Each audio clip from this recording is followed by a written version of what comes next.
అందరూ బిజీ అయిపోయారు. ఫ్యామిలీలో అందరూ ఉద్యోగస్తులైతే ఇంట్లో పనులు చేసుకుని తీరిక ఉండదు.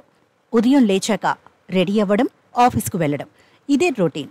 హౌస్ క్లీనింగ్ నుంచి వంట చేయడం వంటి అన్ని పనులను ఒక మనిషిని పెట్టుకుని చేయిస్తుంటారు. మన ఇండియాలో ఈ సంప్రదాయం చాలా కాలం నుంచే కొనసాగుతోంది. ఇంట్లో పని మనిషిగా ఉండేవారు ఒక్క ఇంట్లోనే కాదు, వారి సమయానికి అనుకూలంగా 3-4 ఇళ్లలో కూడా హౌస్ కీపింగ్ చేస్తుంటారు. తద్వారా మంచి ఆదాయాన్ని పొందుతారు. అయితే ఇండియాలో ఇలా చేసేవారు ఎంతో మంది ఉన్నారు. 3-4 ఇళ్లలో పనిచేయడం మన దగ్గర నేరం కాదు, కానీ అన్ని చోట్ల ఇవే రూల్స్ ఉండవు కదా. సింగపూర్లో ఇలా ఒకే మనిషి ఒకటికి మించి ఇళ్లలో పనిచేస్తే నేరంగా పరిగణిస్తారు. తాజాగా ఓ మహిళ ఈ తప్పు చేసే ప్రాబ్లంలో పడింది. అధికారులకు అడ్డంగా బుక్కై భారీ జరిమానా విధించాల్సి వచ్చింది. ప్రస్తుతం ఈ ఉదంతం సోషల్ మీడియాలో వైరల్ అవుతోంది.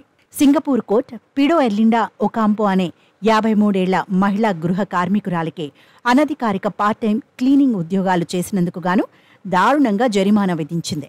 ఆమె ఇద్దరు సింగపూర్ వాసులకు రహస్యంగా క్లీనింగ్ పనిచేసిందనే ఆరోపణలొచ్చాయి.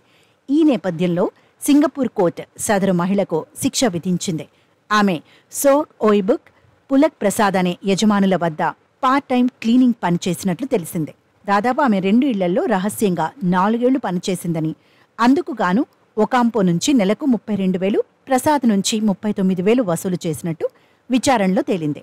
నిజానికి సింగపూర్ విదేశీ గృహ కార్మికులు తమ సెలవు దినాల్లో లేదా విశ్రాంతి సమయాల్లో కూడా అదనంగా పనిచేయడం నిషేధం. నిబంధనలు ఉల్లంఘిస్తే 17 లక్షల వరకు భారీ జరిమానా, 2 ఏళ్ల జైలు శిక్ష విధిస్తారట.